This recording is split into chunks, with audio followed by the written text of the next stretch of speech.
Halo Mama, selamat sore. Apa kabar nih semuanya? Selamat datang di Instagram Live Halo Bumil. Pasti ada yang udah tahu Dokter Ria, ada yang belum nih. Saya perkenalin diri dulu ya. Nama saya Dokter Ria Puspitasari, saya seorang spesialis anak dan Jimmy. Saat ini saya berpraktek di Rumah Sakit Ibu dan Anak Grand Family Pantai Indah Kapuk, Way Klinik, dan juga Klinik Anak Pediacare. Nah, sebelumnya dokter mau absen dulu nih, kira-kira siapa aja nih yang udah join hari ini. Tapi sebelumnya dokter mau ngucapin terima kasih banget ya buat semua yang udah join.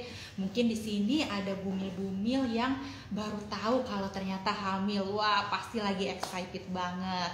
Atau jangan-jangan ada yang udah mau melahirkan nih. Ini yang lagi tegang-tegangnya. Nah, semuanya boleh tulis ya nih, absen dulu di kolom komentar. Atau kemungkinan ada juga nih ibu yang sudah melahirkan namun lagi menghadapi masalah dalam proses menyusui. Nah, ini juga hari ini tepat banget semuanya join karena Dokter Ria akan membahas mengenai masalah-masalah yang sering dialami selama proses menyusui si kecil.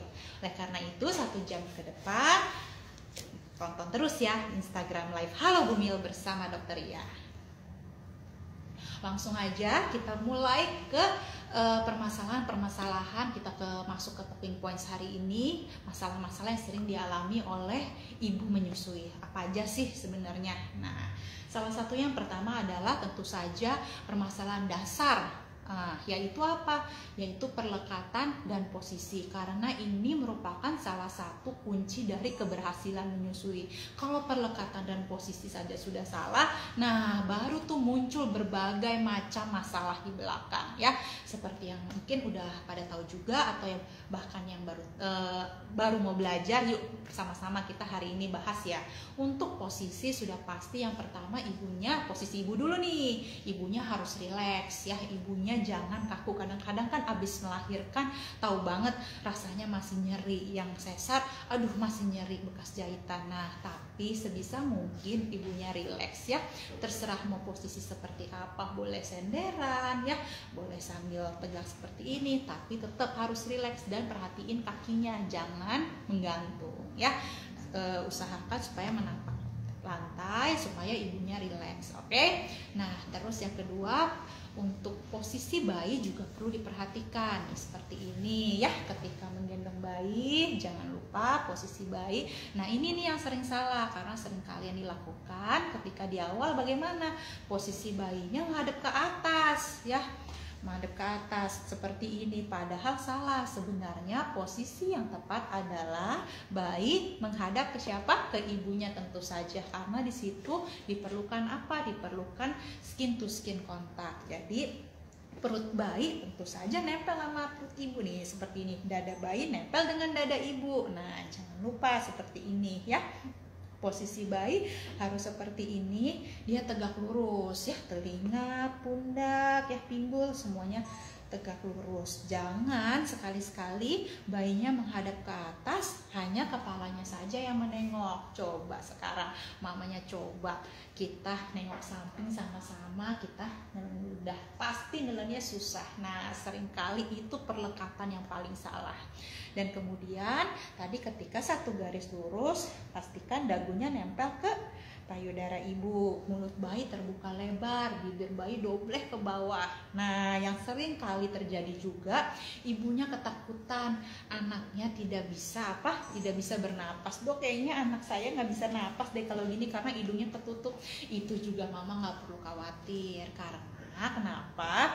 Kalau misalnya hidungnya ketutup, dia nggak mungkin menyot ya kan, dia nggak mungkin bisa buka mulutnya, napas saja susah. Jadi itu juga tidak perlu khawatir.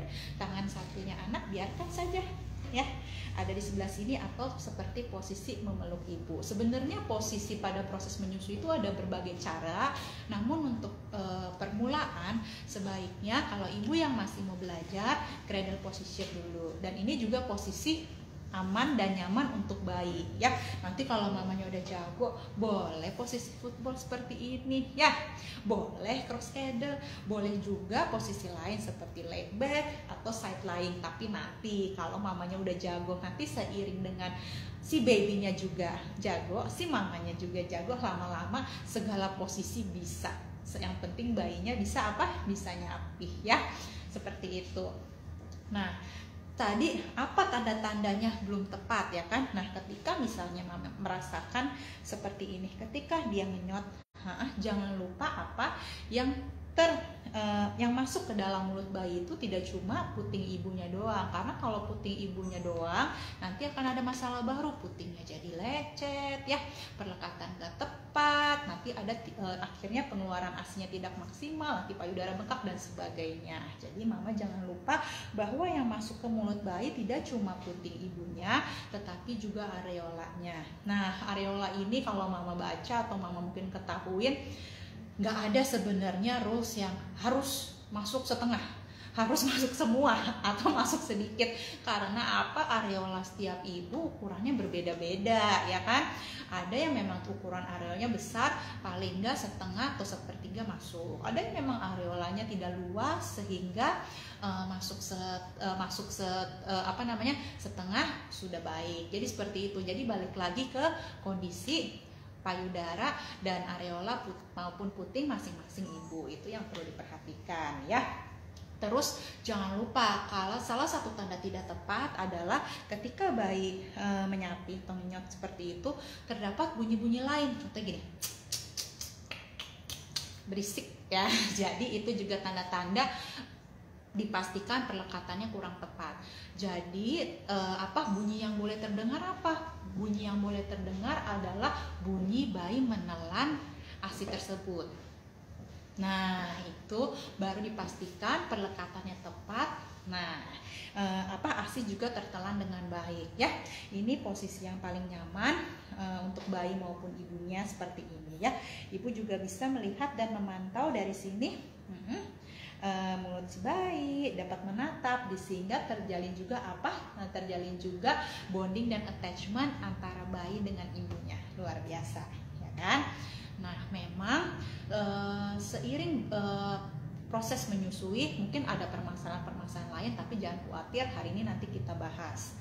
Nah, di sini sebelum itu juga emang beberapa bayi itu ada yang dilahirkan dengan permasalahan di dalam mulutnya, seperti misalnya nih yang pertama tangtai ya. Mungkin mama di sini ada yang tahu atau ada yang belum tahu mungkin mengenai tangtai. Jadi tangtai itu namanya, tai kan ikatan, tang itu lidah. Jadi maksudnya itu ada ikatan atau jaringan pada frenulum. Jadi ada selaput gitu di bawah lidahnya ke bawah. Nah, memang sebenarnya ada selaput, tapi kalau letaknya salah atau letaknya berlebihan maju ke sisi lidah bagian depan, itu yang dapat mengganggu perlekatan lidah. Jadi tangtai sendiri pun itu ada grade-nya, bukan berarti semua grade ini akan mengalami permasalahan, tidak seperti itu. Saya ambil contoh ya, misalnya yang grade 1, jadi ada 1, 2, 3, 4, 5 nih. Kalau misalnya grade 1 itu masih ringan, biasanya kita tidak perlu melakukan manipulasi apa-apa ya, karena pergerakan bayi sebenarnya memang sedikit sekali terbatas tapi masih bisa menyusui seperti itu.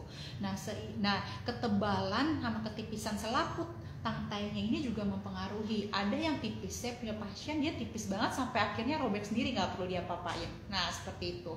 Tapi memang ada yang tebal. Yang perlu segera dilakukan perbaikan adalah ketika mengalami tangtai di mana selaputnya tebal dan letaknya di ujung lidah, sehingga pergerakan lidah sangat terbatas sekali. Tidak hanya kesulitan dalam menyusui langsung ke payudara ibu, bahkan pakai dot pun dia akan mengalami kesulitan. Nah, ini sebaiknya segera dilakukan proses untuk merilis atau melepas tadi ikatan dari jaringan tersebut agar lidah bayi lebih leluasa untuk bergerak gitu ya. Nah, selain tangtai ada juga yang namanya lip tie. Jadi kalau tadi tang di bawah lidah, kalau lip jadi artinya di bawah bibir ya. Biasanya sih kalau yang di bawah bibir tidak terlalu mengganggu ya, tapi nanti dilihat lagi selama proses menyusui apakah benar-benar terganggu atau enggak.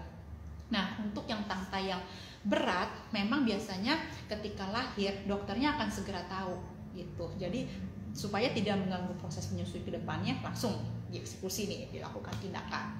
Tapi kalau yang masih ringan bisa dicoba dulu ke ibunya. Oleh karena itu sangat penting untuk memantau proses menyusui 1-2 hari setelah melahirkan, karena kita kan mau tahu nih kira-kira si bayi juga ada permasalahan atau enggak, seperti itu ya.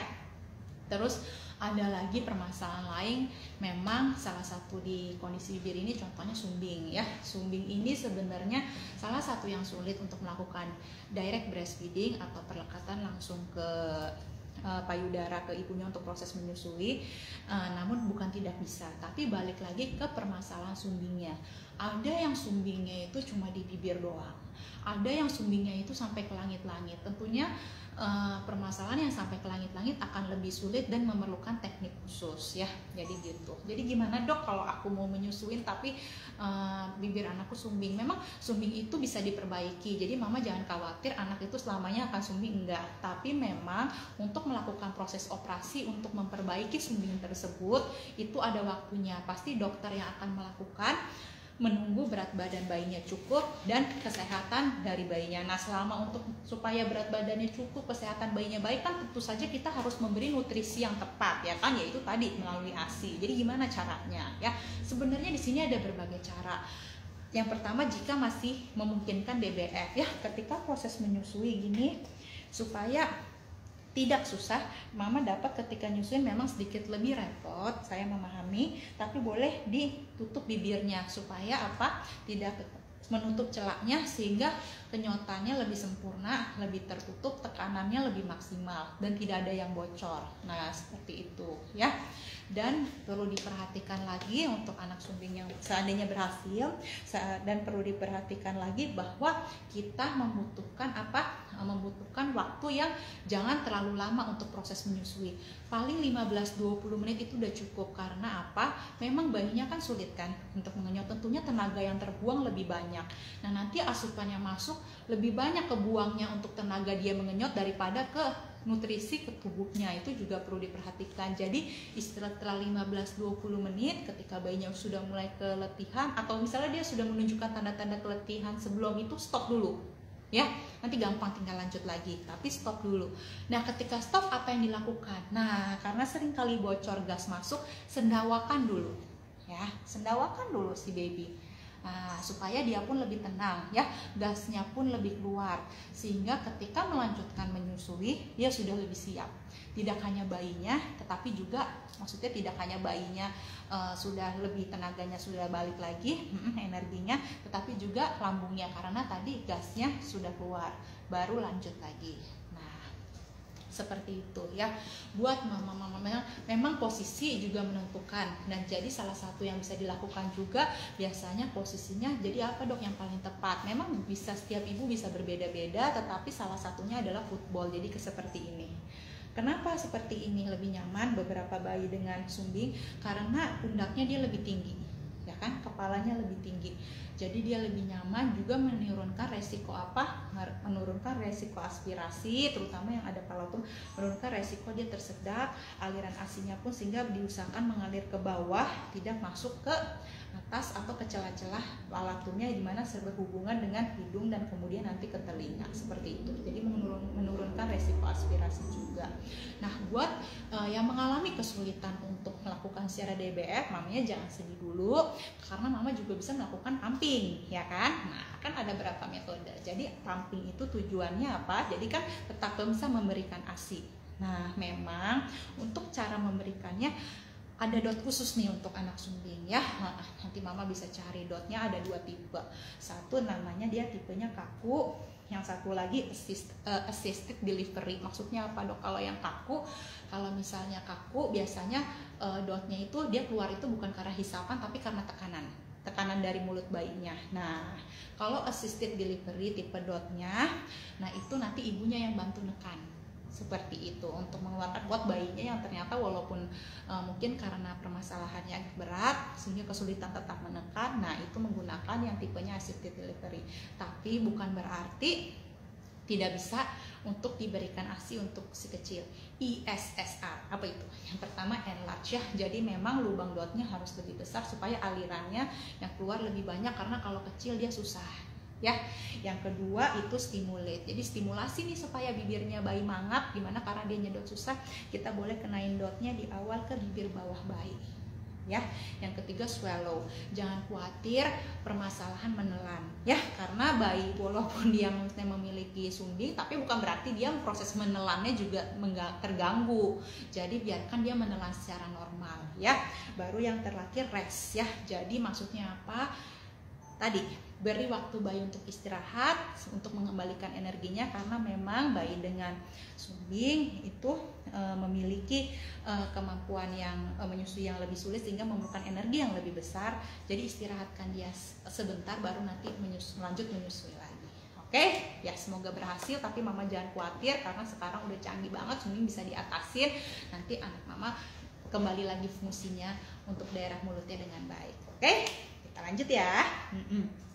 Nah, permasalahan salah satu yang sering ditanya nih sama mama-mama sekalian, dok, aduh kayak gini, putingnya datar ya, nggak bisa menyusuin, bayinya kesel, bayinya ngamuk-ngamuk ya kan, nah, gimana nih dok gitu ya.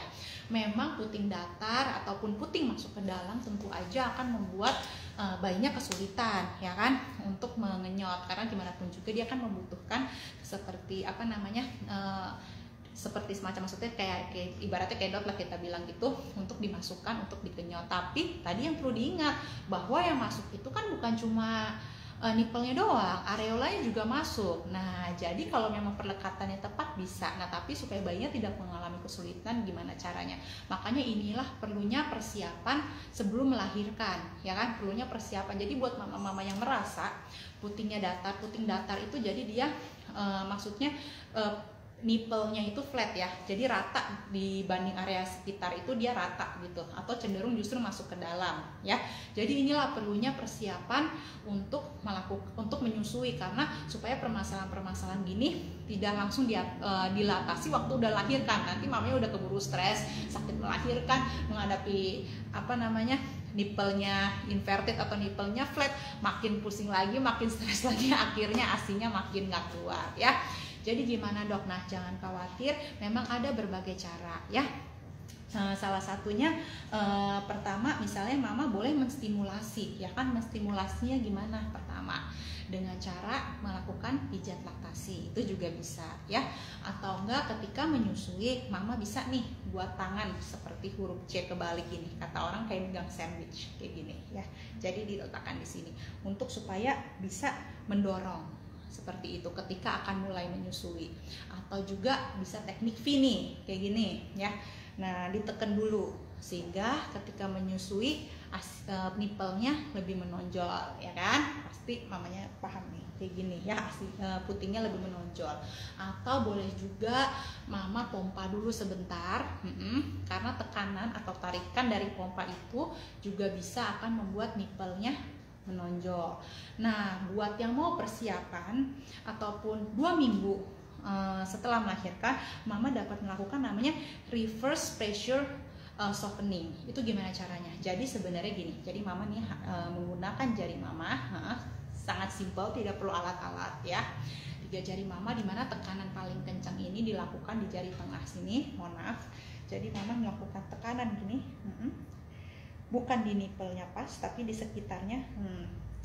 Tekan kurang lebih 2-3 menit ya, karena saya yakin mama boleh coba dengan melakukan penekanan seperti ini, pasti nipelnya akan menonjol keluar. Nah, itu boleh diulang-ulang terus setiap hari, terutama di pagi hari. Supaya apa? Supaya nipelnya lebih menonjol. Nah, tetap nggak bisa dok, gimana nih dok? Gitu. Jangan sedih, masih banyak cara ya. Salah satunya sekarang dunia udah canggih banget, udah ada yang namanya nipple shield ya. Nah, di situ juga dapat menjadi pengganti puting dari ibu. Nah, mami boleh browsing nih sekarang nih sambil nonton nipple shield. Apa sih yang dimaksud dengan nipple shield yang dokter ya bilang? Nah, di situ mama juga boleh untuk browsing atau menggunakan nipple shield, tapi jangan lupa untuk menggunakan nipple shield juga susah-susah gampang. Nah, untuk perlekatan yang tepat, bagaimana cara memakai, mama boleh tanya lebih lanjut ke dokter anaknya atau ke orang yang dokter laktasi yang memahami cara menggunakannya ya. Kalau misalnya mama seandainya tidak berhasil menggunakannya, jadi seperti itu ya. Oke. Dan jangan lupa untuk komitmen terus menyusui sekecil, karena seringkali kalau misalnya mama udah biasanya nih kalau udah nggak keluar langsung deh mamanya sedih, bayinya ngamuk, dok nggak mau. Nah jangan kayak gitu, boleh dicoba lagi per 2-3 jam. Dan untuk payudara seperti dengan puting seperti ini diusahakan jangan keburu bayinya sangat lapar, karena ketika sangat lapar diberi ASI, bayinya biasanya kan pengen buru-buru, pengen cepet-cepet. Nah kalau mamanya udah payudaranya putingnya masih kondisi seperti itu, bayinya buru-buru, semakinlah dia ngamuk, mamanya jadi frustasi, bayinya pun udah ngamuk-ngamuk, akhirnya pindah lagi ke botol. Nah seperti itu, jadi timing pun harus diperhatikan. Oke, lanjut ya. Nah masalah selain masalah perikatan tadi, salah satu masalah yang timbul yaitu misalnya masalah payudara. Yang pertama puting lecet. Nah dok gimana nih puting lecet, kenapa bisa terjadi ya? Jadi puting lecet ini sebenarnya permasalahannya sangat banyak terjadi ya, terutama biasanya walaupun nggak semua mama, biasanya di sebelah kanan, karena posisi nyaman menyusui kan kiri. Ibu-ibunya udah pada jago nih kalau di kiri, giliran di kanan dia pindah posisi, bingung lagi posisi dan perlekatannya ya, walaupun tidak selalu, kadang-kadang seringkali terjadi di sebelah kanan. Oleh karena itu pertama selalu yang dokter bilang posisi dan perlekatan harus tepat.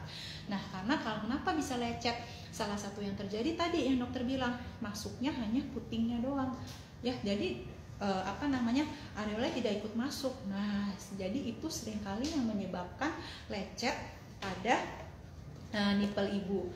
Nah selain itu apa nih yang sering menyebabkan puting lecet juga? Misalnya mama pumping, tekanannya terlalu besar atau tidak tepat, ukuran pumpingnya pun juga ukuran ininya, alatnya pun tidak tepat, sehingga itu juga bisa menimbulkan lecet. Nah seperti itu ya. Akhirnya gimana nih kalau lecet? Nah nanti kalau lecet lama-lama itu kan lecet, nah lama-lama pasti mamanya kesakitan nih dalam proses menyusui. Nah itu juga akan mengganggu proses menyusui. Jadi kalau lecet gimana? Nah kalau lecet yang pertama kita harus apa? Kita harus membuat supaya pori-porinya tetap nyaman ya kan, karena kalau lecet seringkali tertutup nih pori-porinya. Nah jadi apa yang harus dilakukan kalau lecet? Boleh nggak sih dok tetap menyusui? Boleh ya, tetap menyusui. Jadi pertama supaya pori-pori tetap terbuka, kompres hangat dulu ya. Boleh waktu sebelum kompres hangat, ketika mama juga disarankan untuk mandi air hangat ya, di situ boleh dibersihkan juga. Tapi ingat memakai sabunnya juga jangan berlebihan, atau nggak sabun yang bisa menyebabkan iritasi, karena penggunaan sabun yang salah atau mamanya juga terlalu berusaha membersihkan, justru itu menyebabkan nipelnya menjadi kering, lebih mudah lecet, nanti nggak sembuh-sembuh ya. Nah itu juga harus diperhatikan. Nah selain itu, selain tadi mandi air hangat, boleh dimassage sekalian dengan air hangat ya kan, seperti itu, ataupun kompres air hangat, kompres dulu biasanya, kompres dulu di situ baru dimassage ya, supaya nipelnya pun tetap berfungsi dengan baik. Nah di situ boleh nggak dok aku tambahin oil-oilan? Boleh ya, oil-oil yang natural ya, mau zaitun, mau olive oil tadi, atau VCO, virgin coconut oil juga boleh. Kenapa kita pilih yang alami ya? Supaya kalaupun termakan bayi aman ya kan, seperti itu. Nah pemilihan bra-nya mama juga harus tepat ya, jangan sampai tidak tepat karena akan membuat lecet. Dan ketika selesai menyusui, biarkan kering secara alami dulu ya, atau ya kalau memang buru-buru keringkan sedikit, jangan langsung pakai bra, karena kita tahu kan ASI kan pasti komponennya agak sedikit lengket, sehingga kalau dia nanti lengketnya itu ASInya itu nempel ke bra, ketika dicabut, nah aduh sakit banget tuh nanti makin lukanya kebuka lagi seperti itu ya. Baru terakhir kalau memang diperlukan boleh pakai nipple cream untuk melembutkan ya. Jadi prinsipnya kita harus tetap menjaga kelembutan dari nipple tersebut ya, seperti itu ya.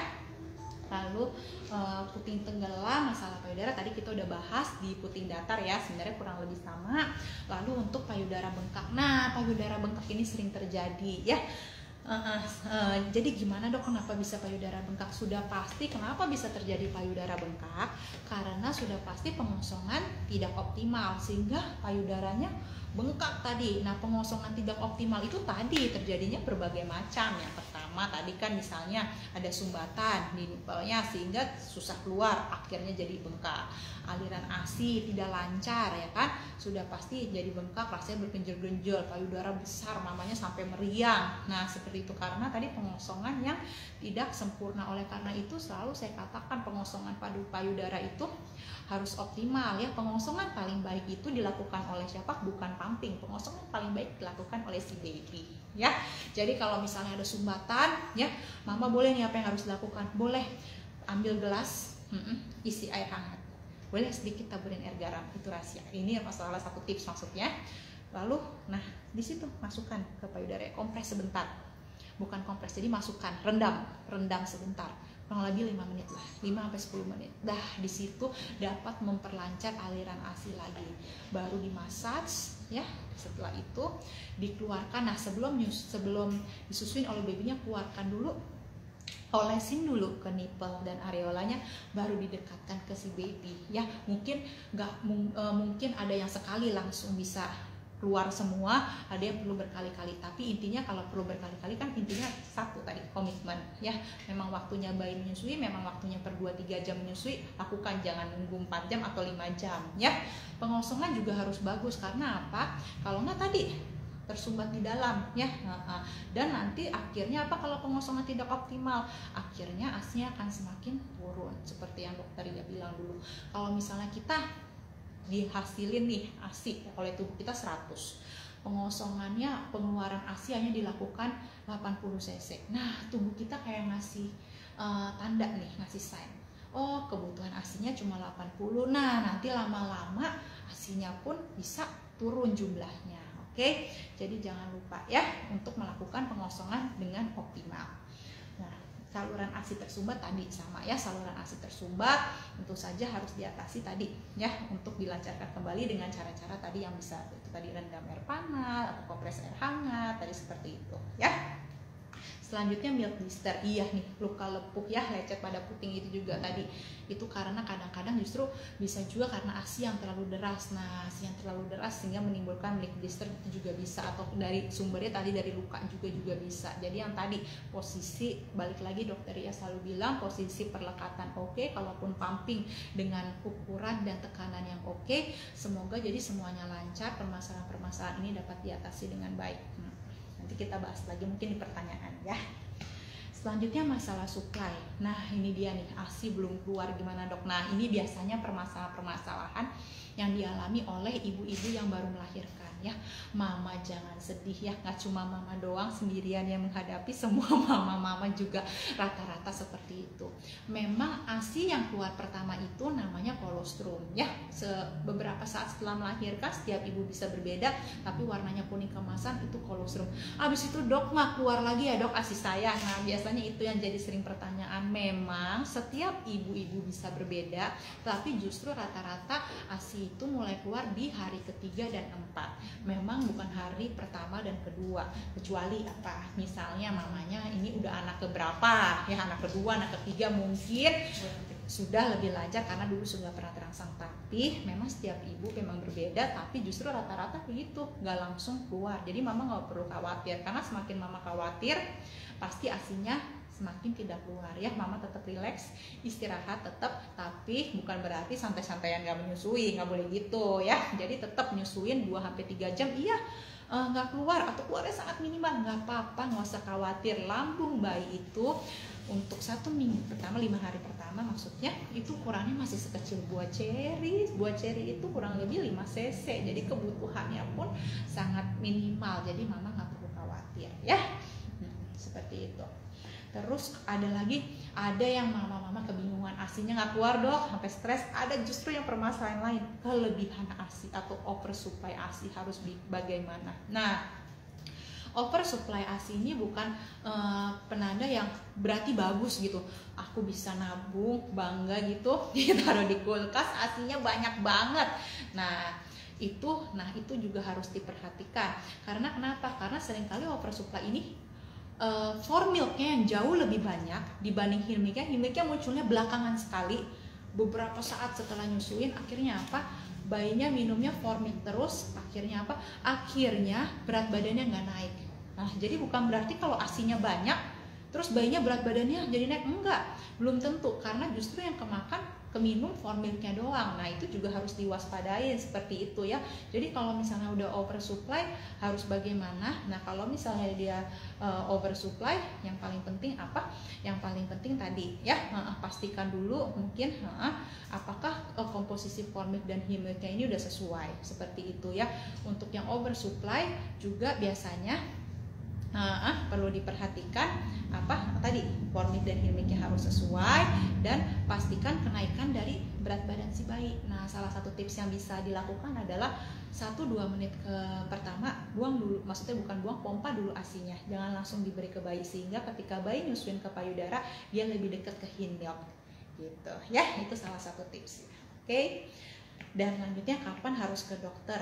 Apakah dokter laktasi atau dokter anak, kapan? Oke, jadi sebenarnya untuk kunjungan ke dokter ini sudah bisa dilakukan sebelum mamanya melahirkan, supaya punya persiapan. Mamanya bisa kenal tuh apa ya yang dinamakan dengan anatomi payudara, bagaimana proses ASI keluar ya.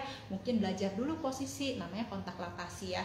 Dari WHO sendiri ada 7 kontak. Nah salah satu 2 diantaranya sebelum melahirkan, nah yaitu di usia 7 bulan dan 8 bulan. Nah mama udah boleh mulai nih melakukan kontak laktasi, supaya apa? Supaya kalau ada permasalahan bisa diatasi, mama pun pengetahuan tentang menyusuinya udah lebih banyak. Oke. Nah selanjutnya jika mama punya permasalahan, tentunya mama dapat mama dapat untuk berkunjung ke dokter laktasi ataupun dokter anak yang memahami mengenai proses menyusui ini, terutama ketika berat bayi ini nggak naik. Itu udah sign banget mama harus segera kontrol. Oke? Selanjutnya tadi dokter ya udah bahas-bahas sedikit ya tentang topik hari ini. Kita lanjut ke pertanyaan, karena udah banyak banget nih pertanyaan yang udah masuk. Nanti takutnya mama-mamanya kecewa karena pertanyaannya nggak dibacain. Langsung dokter ya mulai ya. Di sini ada pertanyaan dari the_eva2611. Dok, sepertinya banyak banget bumil yang bertanya-tanya seperti ini nih, saya baca-baca. Saya sedang hamil, gimana caranya mengeluarkan ASI? Sekarang saya udah hamil 33 minggu. Nah, mama udah kan baru hamil 33 minggu, mama nggak usah, maksudnya yang perlu mama ketahui adalah yang saat ini mama perlu adalah mama tahu dulu nih kira-kira anatomi payudara ataupun proses menyusui seperti apa, posisi perlekatan yang tepat. Memang ASI saat ini belum keluar ya, karena hormon prolaktin maupun oksitosin belum rilis atau belum keluar dengan baik. Nah biasanya nanti setelah proses melahirkan selesai, memang ada ibu-ibu tertentu yang ASI-nya sudah keluar sebelum melahirkan, tapi itu bukan sesuatu keharusan untuk proses menyusui, enggak. Jadi mama santai dulu, yang penting mama cari ilmu sebanyak-banyaknya tentang proses menyusui itu sendiri. Oke, jadi nggak perlu khawatir. Tapi sebenarnya ASI-nya sudah mulai terbentuk di usia segitu. Nah yang paling penting tadi mama terus perdalam tentang ilmu menyusui, posisi perlekatan dan permasalahan maupun solusi yang diatasi bila terjadi ya. Mamanya relax dulu, nikmatin dulu proses kehamilannya. Oke. Selanjutnya pertanyaan dari Bunda Kezia _PU3. Dok, jika ibu terinfeksi COVID, apa ASI masih bisa diberikan ke bayi? Iya. Jadi pada info ya, ibu yang terinfeksi COVID, tentu saja ASI-nya masih bisa diberikan ke bayi ya. Tapi yang paling penting di sini adalah ketika ibu memberikan ASI kepada si bayi ataupun orang lain yang memberikan ASI kepada si bayi, ataupun ketika ibu menyediakan ASI ke bayi, protokol kesehatan harus wajib dilakukan ya. Jadi ketika misalnya contoh ibu memompa, gunakan, jangan lupa cuci tangan, jangan lupa menggunakan masker, jangan lengah ya, walaupun nanti bukan ibu yang memberikan ataupun nanti penggunaan pakai botol, tapi ketika pumping pun dari hal awal pun di situ protokol kesehatan sudah harus dilakukan, tapi tetap bisa diberikan kepada anaknya. Oke, lanjut ya. Ke pertanyaan dari Bunda Yulia Purnamasari 758. Memakai KB pil kontrasepsi ada pengaruhkah dengan ASI? Iya.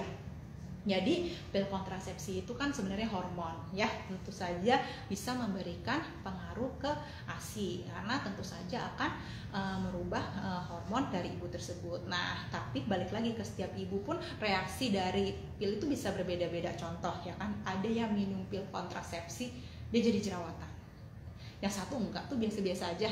Nah, ada lagi yang misalnya jadi gemuk ya kan karena makan gitu kan, jadi suka makan, ada yang enggak. Nah jadi balik lagi ke efeknya ya, tapi jadi pastikan dulu nih pil kontrasepsinya yang apa, apakah nanti bisa mempengaruhi ASI atau enggak ya. Tapi sebaiknya untuk sebenarnya ibu nggak perlu buru-buru menggunakan pil kontrasepsi. Sebenarnya menyusui itu merupakan kontrasepsi alami, karena biasanya selama proses menyusui ibu akan datang bulan justru semakin mundur. Jadi sebenarnya di awal ya, apalagi sedang ASI eksklusif, ibu nggak perlu buru-buru menggunakan pil kontrasepsi kalau memang benar ibu menyusui, karena itu merupakan KB alami. Oke?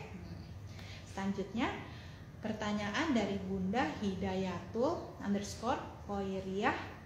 Dok, apa yang dilakukan jika puting kurang menonjol dan bayi tidak mau menyusu? Tangis menangis, tetapi menangis terus, apa yang harus kita lakukan? Iya. Nah, kalau yang udah terlanjur seperti ini, misalnya udah mengalami proses menyusui, memang pasti saya ngerti banget, nggak gampang ya kan? Tapi yang perlu dilakukan mama pertama kali adalah skin to skin kontak. Ya, karena tadi berarti mama pasti, saya tahu di sini seringkali menyusui udah sering menggunakan botol ya kan, mama pengen balik lagi nih ke payudara, skin to skin kontak dulu, nggak usah buru-buru pengen anaknya nyusuin ke payudara mamanya, nggak usah, santai dulu ya. Jadi pertama skin to skin kontak dulu, nggak usah buru-buru, belum mau ya nggak apa-apa ya, sabar dulu, skin to skin kontak dulu. Ketika bayinya sudah nyaman, karena posisi berbeda tadi, mungkin kalau udah ngikutin dokter ya dari awal udah ngerti nih, kalau posisi don seperti ini, kalau posisi menyusui seperti ini, berbeda ya. Jadi setelah skin to skin kontak berjalan dengan baik, bayinya sudah nyaman, baru boleh kita dengan posisi perlekatan yang tepat kita dekatkan ya. Dan jangan tadi gimana, tadi bisa dengan tadi yang paling simple tadi seperti ini, huruf C kebalik sehingga nipelnya lebih menonjol, atau huruf T seperti ini juga bisa, atau mamanya pompa dulu sehingga nipel lebih menonjol juga bisa ya. Itu juga bisa untuk pasti. Kalau kesulitan lagi juga bisa tadi menggunakan nipple shield, boleh dicoba ya. Tapi intinya skin to skin kontak dulu, dan jangan dicoba waktu apa?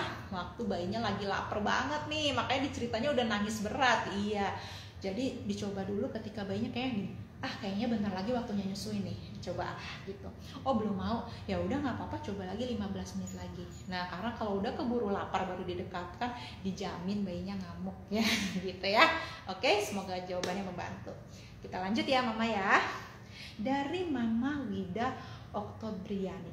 Dok, bagaimana dengan fenomena menggunakan booster ASI? Apakah memang diperlukan untuk meningkatkan produksi ASI? Oke, galak ya. Oke, terima kasih Mama atas pertanyaannya. Sebenarnya penggunaan booster ASI sendiri kan memang kandungannya dikatakan bisa meningkatkan, tapi memang efektivitas ke setiap ibu bisa berbeda. Ada kok yang menggunakan booster ASI, ASINya menjadi lebih lancar karena memang itu kebutuhan yang diperlukan oleh ibunya. Ya, jadi pasti mama juga merasa cocok-cocokan. Kok saya ini, mama ini bilang seperti itu ya. Tapi tetap untuk ASI booster sendiri nggak bisa kalau mama cuma mengandalkan ASI booster, karena yang paling penting bukan itu. Yang paling penting tadi dokter mungkin udah pernah menyampaikan, asupan dari kualitas dari ASI itu tidak ditentukan oleh ASI booster, tapi dari asupan mamanya. Selain itu yaitu tadi karbohidrat kompleks yang tinggi ya, itu jangan lupa. Contoh apa? Kacang-kacangan. Protein tinggi ya, protein tinggi seperti misalnya tadi ikan, ayam, daging, telur ya. Namanya juga jangan lupa minum air 8 gelas minimal per hari.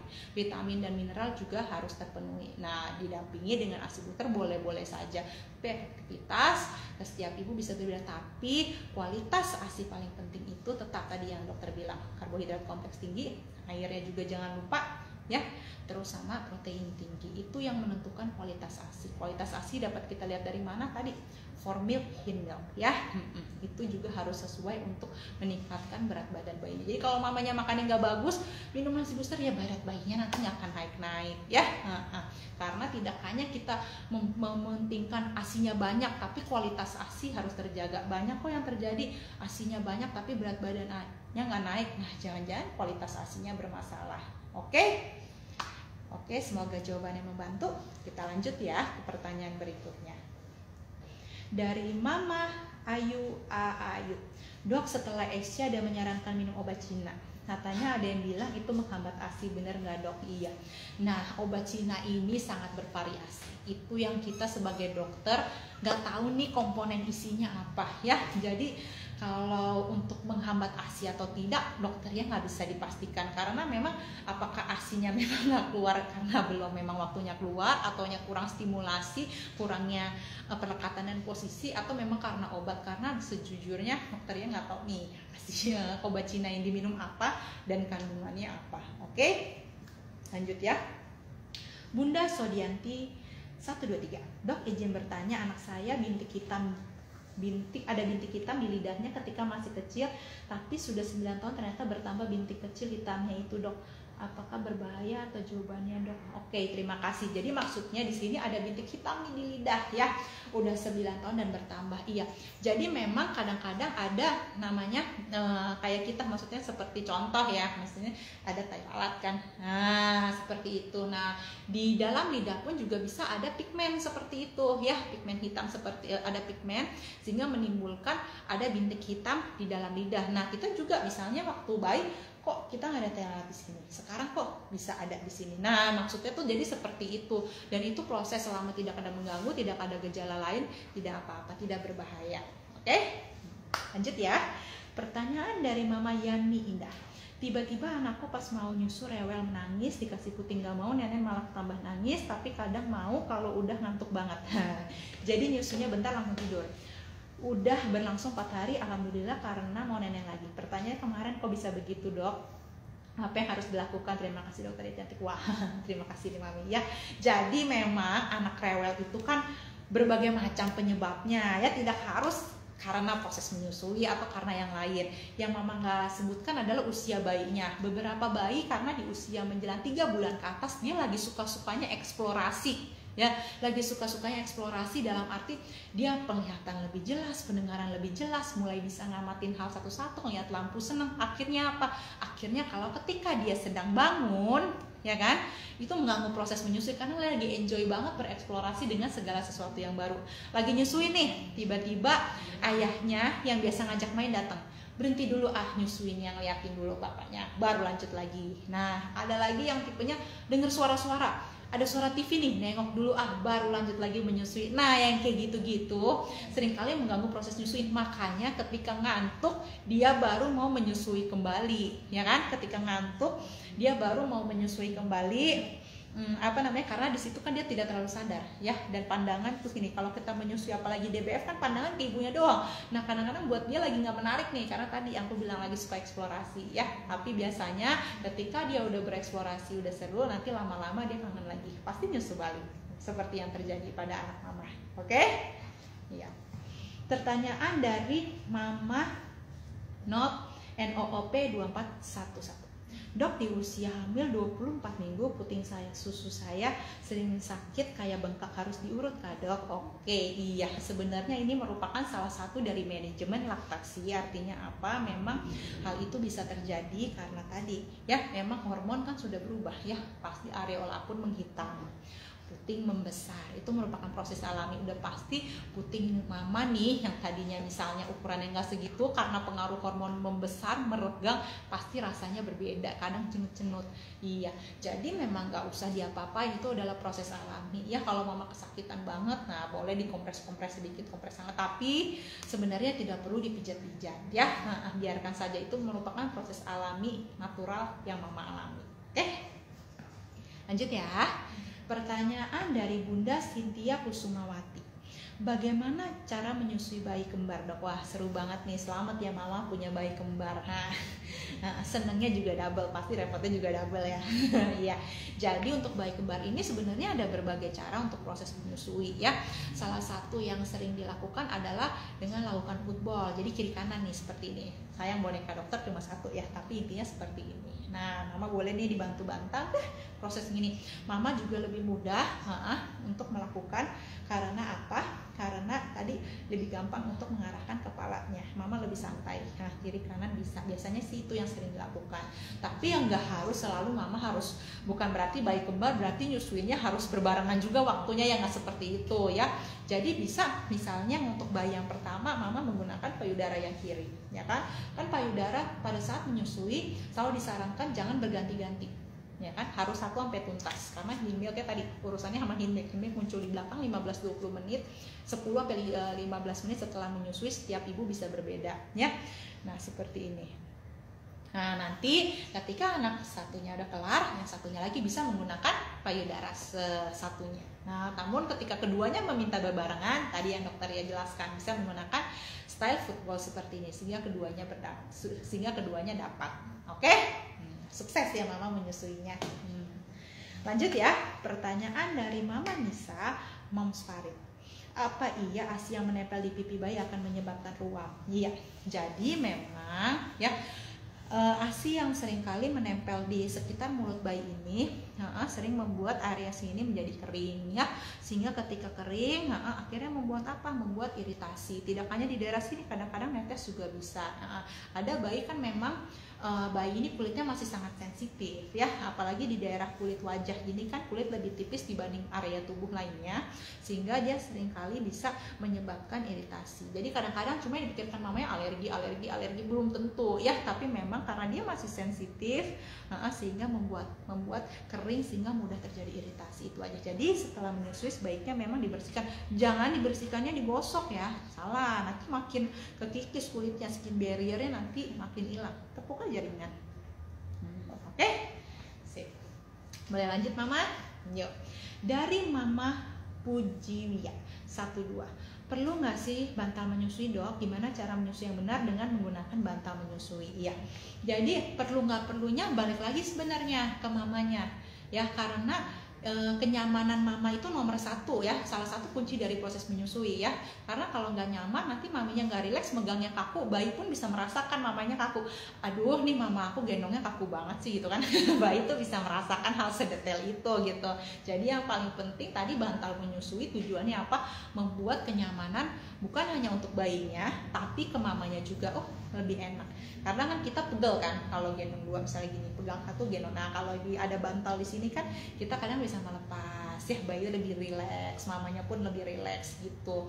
Jadi untuk keperluannya balik lagi ke mamanya. Kalau mamanya merasa lebih nyaman, lebih rileks, tangannya jadi lebih tidak terlalu pegel, nah boleh menggunakan bantal. Untuk menggunakan sendiri bantalnya itu bisa digunakan dengan berbagai cara. Tadi dengan bantal di sini tadi kita dapat melakukan cradle position ya, ada bantal di sini. Untuk football position pun bisa seperti ini, bantalnya tinggal taruh sini, mama malah 1 tangan bisa bebas beraktivitas, 1 tinggal megang seperti ini, dengan di sininya ada bantal menyusui. Nah seperti itu. Jadi perlu nggak perlunya balik lagi ke mamanya. Kalau mamanya dengan posisi begini saja sudah nyaman, tidak merasa terganggu, tidak pegal, ya tidak perlu. Tapi kalau mamanya merasa nyaman, ya bisa digunakan. Oke? Lanjut ke pertanyaan dari Mama Dewi Fitria Priyani ya. Di sini jika saya setelah melahirkan ASI tidak langsung keluar, apa yang harus dilakukan oleh ibu ya? Nah, memang ini merupakan hal yang sebenarnya hal yang dialami, bukan permasalahan besar enggak, tapi memang hal yang dialami oleh semua mama untuk di awal-awal, terutama anak pertama ya. Jadi sebenarnya kalau tidak keluar bagaimana? Ya tetap melakukan skin to skin kontak dengan si baby, dan yang terpenting adalah mencoba untuk menyusui ya, karena dengan mencoba menyusui dia akan terstimulasi untuk terproduksi. Jadi jangan ngarepin ASINya keluar kalau tidak terstimulasi dengan baik ya. Tetap melakukan komitmen untuk menyusui, yaitu 2-3 jam terutama di awal-awal ya. Saat itu bayi yang dibutuhkan sebenarnya skin kontak dengan ibunya. Nah sambil dia belajar menyusui, ingat bahwa proses menyusui merupakan proses belajar. Yang belajar itu tidak hanya ibunya, babynya pun ikut belajar. Oleh karena itu proses belajar kan butuh waktu ya, bukan yang sekali langsung bisa. Nah jadi perlu kerjasama nih antara ibu dengan si anak. Terus lakukan komitmen untuk menyusui per 2-3 jam sekali. Dekatkan ke payudara ibunya supaya payudaranya terstimulasi. Oke? Pertanyaan dari Mama Uniana. Puting saya lecet, perih banget, rasanya takut mau menyusui, gimana biar cepet sembuh? Oke, ya yang pertama kemungkinan mamanya bisa sampai lecet itu, mungkin ada posisi atau perlekatan yang saat itu kurang tepat sehingga menimbulkan lecet seperti itu. Bagaimana biar sembuh? Mama boleh kompres ya, boleh dikompres, terus mama boleh untuk mengoleskan kayak minyak-minyak alami biar lebih cepat lagi sembuhnya. Dan ketika mama nyusuin, mama boleh untuk mengeluarkan dulu asinya, oleskan dulu ke areola dan nipelnya seperti itu. Tapi jika misalnya sudah lecetnya terlalu parah, memang sebaiknya mama kontrol ke dokter untuk dilihat keparaan lecetnya. Tapi sementara mama boleh tetap mengeluarkan asinya, jangan tidak dikeluarkan karena nanti jadi bengkak. Kalau misalnya lecetnya udah terlalu parah, bisa menggunakan pompa dulu. Dan yang perlu diperhatikan, jangan lupa tekanannya juga jangan terlalu besar karena akan membuat lecetnya semakin parah ya. Penggunaan krim-krim gitu juga boleh digunakan untuk membuat nipelnya tetap lembab, karena kalau semakin dia kering tentu saja semakin lecetnya susah sembuh. Oke? Lanjut ya, pertanyaan dari Bunda Deayu AMB 6. Bu, anak saya sering muntah atau gumoh dalam jumlah banyak, sehari bisa 2 kali muntah, tapi masih mau nenen dan gumoh tidak berwarna hijau atau merah. Kenapa ya Bu Dokter? Mohon dijawab. Oke ya, jadi memang kenapa bayi itu, pertama kenapa bayi itu suka gumoh atau muntah? Karena sebenarnya pada saluran makan bayi ini masuk ke lambung itu ibaratnya seperti ada pintu. Kalau kita selesai minum, pintunya nutup sempurna.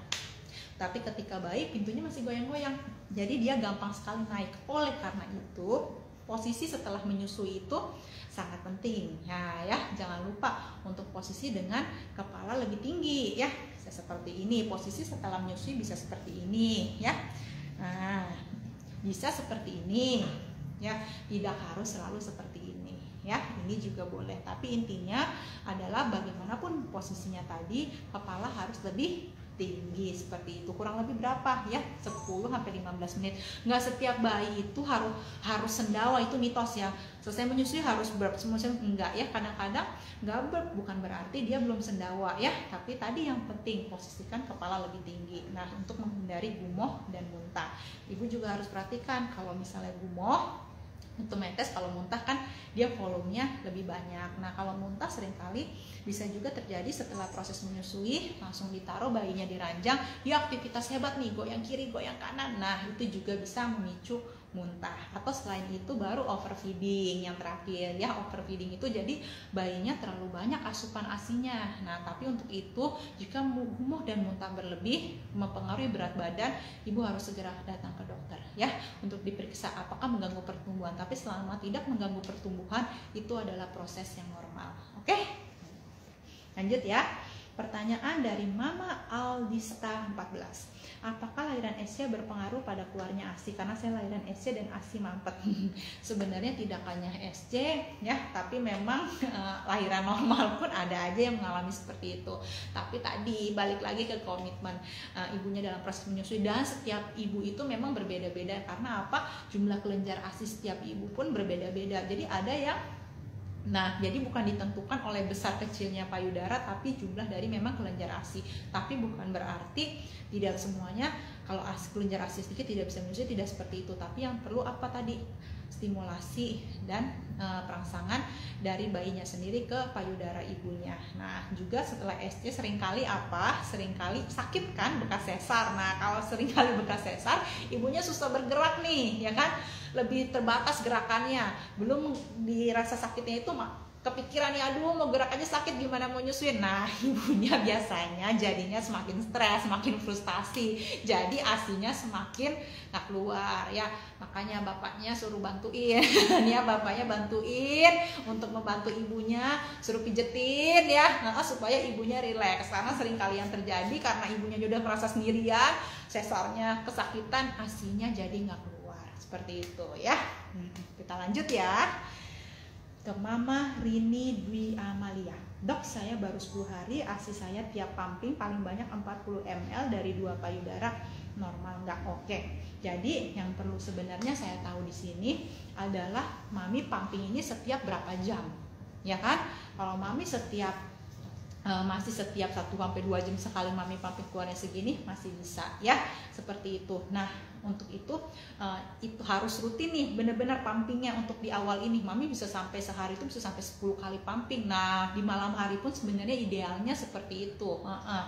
Nah, Karena kalau misalnya pumping mami 40 ml tapi cuma per 4 jam, per 6 jam, ya sudah pasti kurang untuk kebutuhan bayinya saat itu. Jadi waktu pumping pun juga harus diperhatikan ya, berapa jam sekali nih mami pumpingnya dapat 40 ml. Nah seperti itu. Oke. Nah tanda-tandanya lagi kita bisa lihat dari bayinya sendiri ya kan, kira-kira terpuaskan nggak atau masih rewel nggak. Nah pipisnya mami periksa pampersnya, mami bisa 6 kali ganti pampers nggak, nah ganti diaper nggak maksudnya, dan diapernya itu penuh nggak sama pipis atau justru kering diapernya. Nah itu juga harus diperhatikan ya. Dan 10 hari tadi yang seperti dokter ya bilang, 10 hari itu artinya apa? Memang waktu di awal bayi mengalami penurunan berat badan, tapi ketika usia 10 hari harus kembali ke minimal ke berat badan lahir. Nah di situ kalau memang dia nggak mencapai berat badan lahir, nah kemungkinan kurang seperti itu ya. Yuk lanjut. Pertanyaan dari Bunda Herni Rumianti. Oke, anak saya udah 6 bulan suka gigit puting, kenapa ya? Iya, jadi pada saat 6 bulan ini memang fase oral pada seorang bayi itu semakin jadi kalau mama misalnya perhatikan, bayi semakin suka memasukkan segala sesuatu ke dalam mulutnya ya. Jadi dia pun kadang ada tipe yang memanfaatkan nipple atau puting mami itu sebagai bagian dari fase oralnya sendiri. Bukan berarti dia lapar, enggak, tapi dia itu memanfaatkan puting mami tadi sebagai pemuasan fase oralnya dia. Nah untuk yang seperti ini, kalau memang dia hanya dimainkan payudara mamanya, stop menyusui ya, stop, lepasin. Jangan dijadikan kebiasaan seperti itu, sehingga kita juga mengetahui nih bayi beneran mengenyot atau enggak. Tapi kalau putingnya doang yang masuk dan itu dimainkan, udah pasti itu hanya pemuasan fase oralnya dia, karena memang itu lagi jadi-jadinya, segala sesuatu pengen masuk mulut. Oke, jadi bukan berarti dia lapar ya. Lanjut ya ke pertanyaan dari Bunda Gilang Pra 19. Dok, pada waktu menyusui payudara terasa kencang dan saya merasakan panas dingin, harus gimana ya? Oke, jadi pada waktu menyusui, nah ini yang perlu kadang memang ya namanya ada yang overflow ya, jadi LDR ya, let down reflex. Jadi tuh tiba-tiba kok lagi proses menyusui, tiba-tiba deres, payudara terasa kencang, jadinya tiba-tiba merasa panas dingin ya. Ada yang proses seperti itu, bukan waktu menyusui, jadi selama proses menyusui nih. Kalau saya yang tangkap dari pertanyaannya ya, ada yang namanya tadi let down reflex. Jadi harus gimana dok? Nah untuk seperti ini ya, kalau sudah saat ini terjadi, mama boleh nih nyusuinnya dengan salah satunya posisi adalah lay back, jadi agak berbaring, karena itu melawan dari gravitasi ya kan. Kalau mami duduk tegak gini, ini kan proses gravitasi, ASI semakin deras. Nah mami boleh ubah posisi ke lay back sehingga ASInya juga melawan proses gravitasi, sehingga yang keluar akan berkurang. Nah seperti itu. Dan sebisa mungkin setelah proses menyusui ini, mami harus mengosongkan payudara dengan optimal. Kalau enggak nanti cepat kencang lagi, nanti takutnya semakin bengkak. Apalagi kalau nanti ternyata ada sumbatan, nanti maminya semakin meriang ya. Sebenarnya kadang-kadang panas dingin ini terjadi karena tadi bengkak saking sakitnya. Nah proses itu juga harus diperhatikan ya, apakah pengosongan atau ada sumbatan sehingga menyebabkan ASInya tidak mengalir sempurna. Nah itu juga harus dipantau. Oke, tapi tadi salah satu posisi yang bisa dilakukan seperti itu ya. Kita lanjut ke pertanyaan dari Mama Dinda GFRH. Newborn nyusu kadang sampai berjam-jam, itu normal nggak ya dok? Jika tidur yang baik bagaimana dok? Iya, jadi menyusu secara berjam-jam itu juga ini tidak normal ya, karena sebenarnya idealnya itu pada waktu awal memang dia menyusui memang lebih lama ya, bisa sampai 40 menit waktu di awal, dimana sering bertambahnya usia dia semakin singkat menyusunya karena isapannya juga semakin kuat, dan semakin banyak sebenarnya dengan isapan kuat semakin banyak yang tersedot. Tapi justru kalau berjam-jam yang harus diperhatikan apa? Jangan-jangan bayinya tidak terpuaskan sehingga dia memerlukan menyusui secara berjam-jam. Nah itu juga harus diperhatikan. Nah kenapa dia menyusui? Dan oleh karena itu mama harus memastikan apakah kuantitas jumlah dari ASI mamanya itu benar-benar banyak. Jangan-jangan dia ke payudara mamanya, dia ngenyot berjam-jam tapi nggak ada yang tertelan sama dia ya kan, karena seringkali segitu. Nah nanti terbukti apa? Kok berat badannya nggak naik. Nah itu sering banget terjadi dialamin, dok ini nyusunya jago banget dok, bisa berjam-jam ya ketika dapat kontrol biasanya, tapi kok berat badannya nggak naik. Nah ini ada apa nih ya kan. Nah akhirnya apa? Akhirnya aku suruh minta tolong pompa sama mamanya, mam pompa ya, aku pengen tahu aja jumlah ASI-nya, nggak usah pompa